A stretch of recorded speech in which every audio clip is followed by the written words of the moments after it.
March. In March, several of the mandrakes threw a loud and raucous party in Greenhouse 3.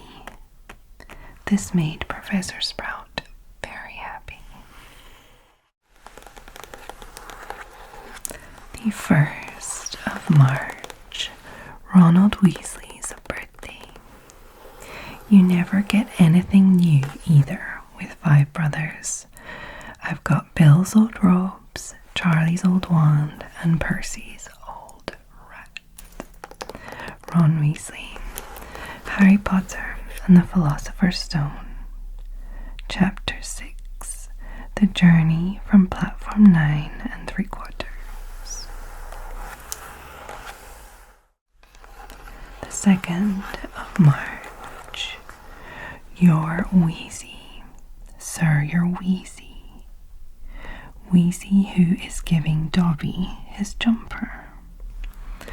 Dobby plucked at the shrunken maroon sweater he was now wearing over his shorts. What? Gasped Harry. They've got Ron? The thing Harry Potter will miss most, sir. Harry Potter and the Goblet of Fire. Chapter 26. The Second Task. The 3rd of March. One person can't feel all that at once. They'd explode. Ron Weasley. Harry Potter and the Order of the Phoenix. Chapter 21. The Eye of the Snake. The 4th of March. It sort of floated towards me, said Ron, illustrating the movement with his free index finger, right to my chest, and then it went straight through. It was here. He touched a point close to his heart. I could feel it. It was hot. And once it was inside me, I knew what I was supposed to do. I knew it would take me where I need to go. Harry Potter and the Deathly Hallows. Chapter 19. The Silver Dome. The 5th of March. Everything was lit with a dim crimson light. The curtains at the windows were all closed, and many lamps were draped with dark red scarves. It was stiflingly warm, and the fire, which was burning under the crowded mantelpiece, was giving off a heavy, sickly sort of perfume as it heated a large copper kettle. Harry Potter and the Prisoner of Azkaban. Chapter 6. Talons and Tea Leaves.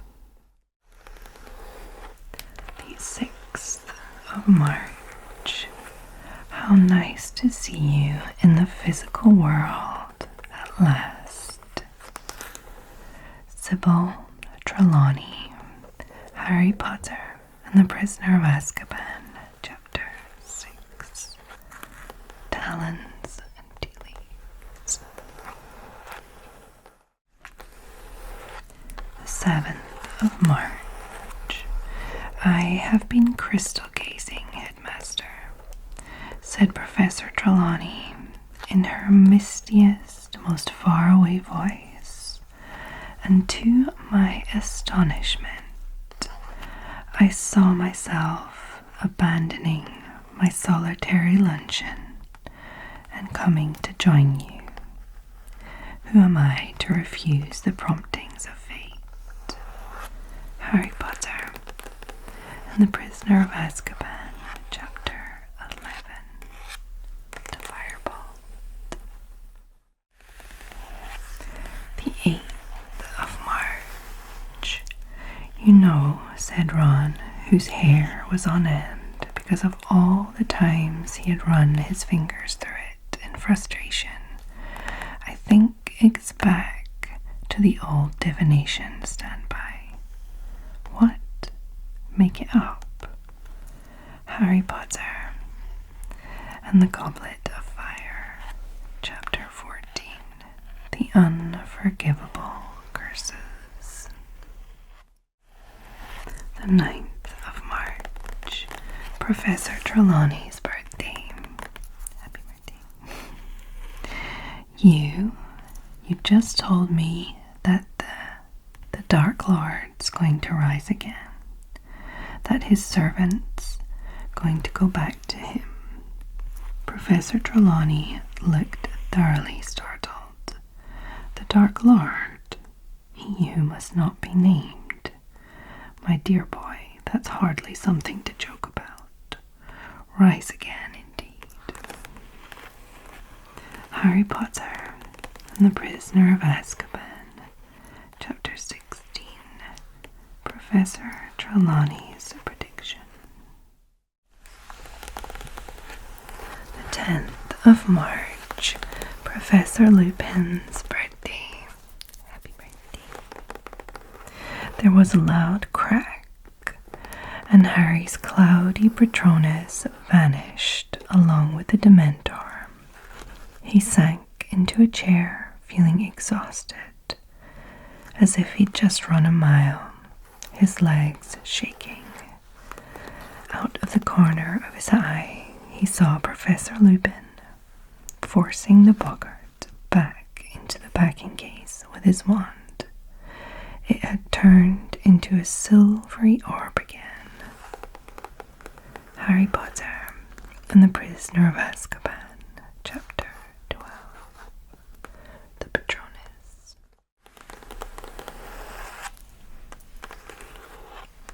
The 11th of March, Professor Lupin had raised his eyebrows. I was hoping that Neville would assist me with the first stage of the operation, he said, and I am sure he will perform it admirably.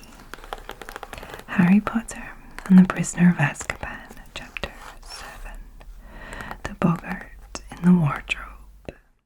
The 12th of March, Professor Snape has very kindly concocted a potion for me, he said.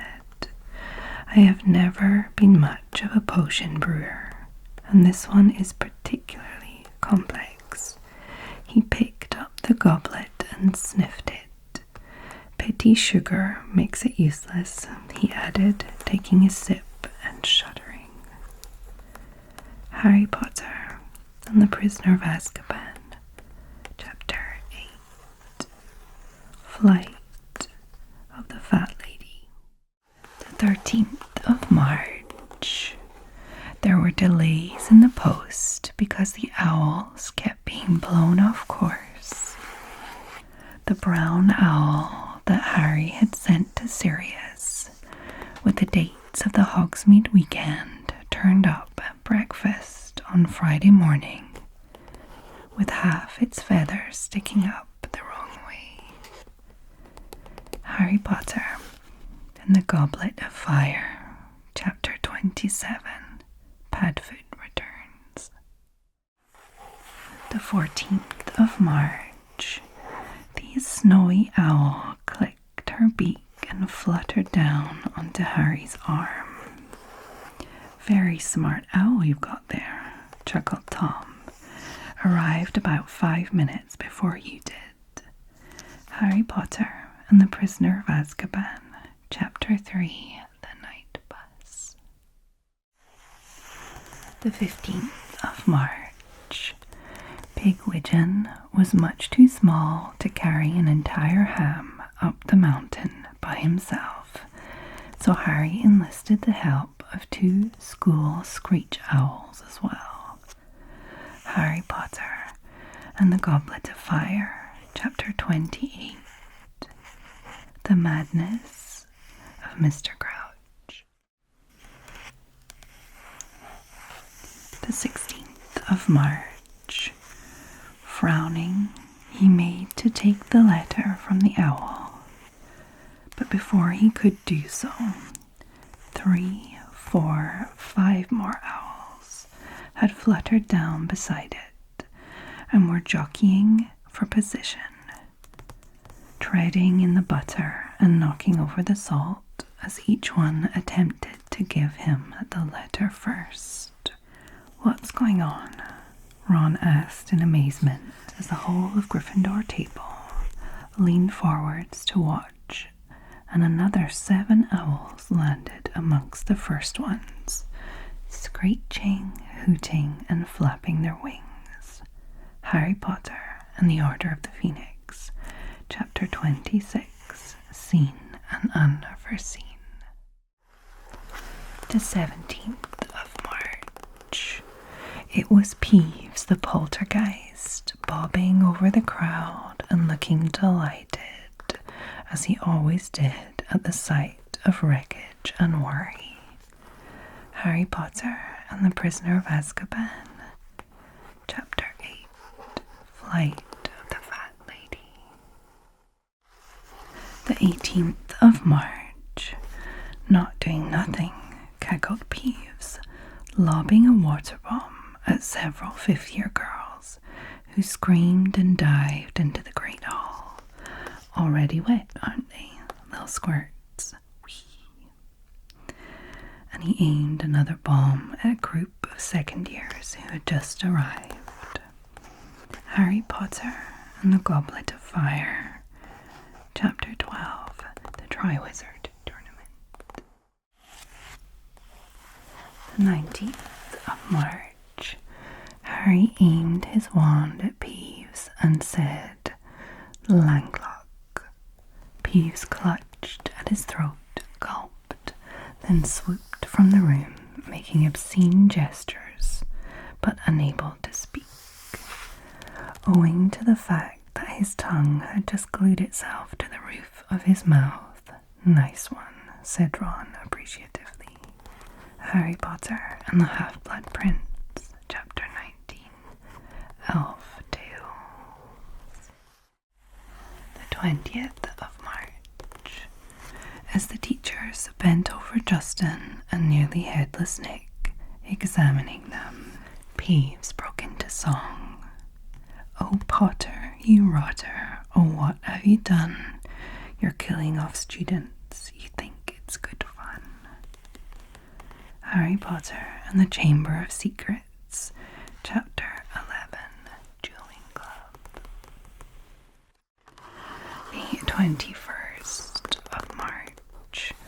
"Hermione, is there any point telling you to drop this?" said Ron. "No," said Hermione stubbornly. "I want to know how she heard me talking to Victor, and how she found out about Hagrid's mum." "Maybe she just had you bugged," said Harry. "Bugged?" said Ron blankly. "What, put fleas on her or something?" Harry Potter and the Goblet of Fire, Chapter 28, The Madness of Mr. Crouch. The 22nd of March. Rita didn't say anything for a while, but eyed Hermione shrewdly, her head a little to one side. "All right, let's say for a moment I'll do it," she said abruptly. "What kind of fee am I going to get?" "I don't think Daddy exactly pays people to write for the magazine," said Luna dreamily. "They do it because it's an honor, and of course to see their names in print."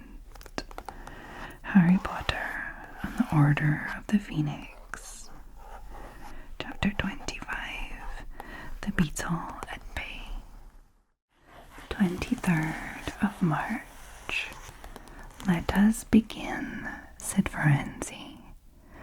He swished his long palomino tail, raised his hand towards the leafy canopy ahead, then lowered it slowly.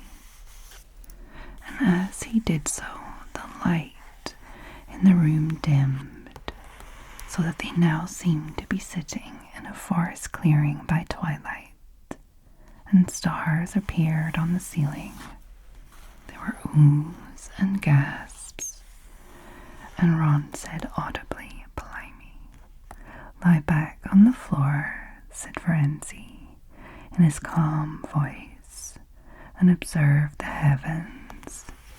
Here is written for those who can see the fortune of our races." Harry Potter and the Order of the Phoenix, Chapter 27, The Centaur and the Sneak. The 24th of March. The winding lane was leading them out into the wild countryside around Hogsmeade. The cottages were fewer here, and their gardens larger. They were walking towards the foot of the mountain, in whose shadow Hogsmeade lay. Then they turned a corner and saw a stile at the end of the lane, waiting for them. Its front paws on the topmost bar was a very large, shaggy black dog, which was carrying some newspapers in its mouth and looked very familiar. "Hello, Sirius," said Harry when they had reached him. Harry Potter and the Goblet of Fire, Chapter 27, Padfoot Returns. The 25th of March. "Poor old Snuffles," said Ron, breathing deeply. "He must really like you, Harry. Imagine having to live off rats." Harry Potter and the Goblet of Fire, Chapter 27, Padfoot Returns. The 26th of March. The boy who lived remains a symbol of everything for which we are fighting: the triumph of good, the power of innocence, the need to keep resisting. Remus Lupin. Harry Potter and the Deathly Hallows, Chapter 22, The Deathly Hallows. The 27th of March. James Potter's birthday. Happy birthday, James. Your father is alive in you, Harry, and shows himself most plainly when you have need of him. Albus Dumbledore. Harry Potter and the Prisoner of Azkaban, Chapter 22. Owl Post again.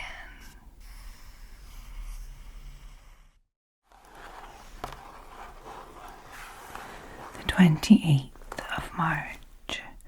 "I'm sorry," he whispered. "I didn't mean to offend you or anything."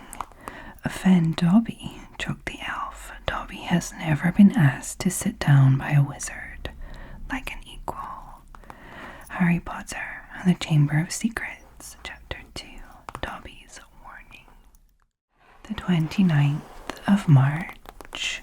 They went into Gladrag's Wizardwear to buy a present for Dobby, where they had fun selecting all the most lurid socks they could find, including a pair patterned with flashing gold and silver stars, and another that screamed loudly when they became too smelly. Harry Potter and the Goblet of Fire, Chapter 27, Padfoot Returns. The 30th of March. Creature will not insult Harry Potter in front of Dobby. No, he won't. Or Dobby will shut Creature's mouth for him, cried Dobby in a high-pitched voice. Harry Potter and the Half-Blood Prince, Chapter 19, Elf Tales. The 31st of March.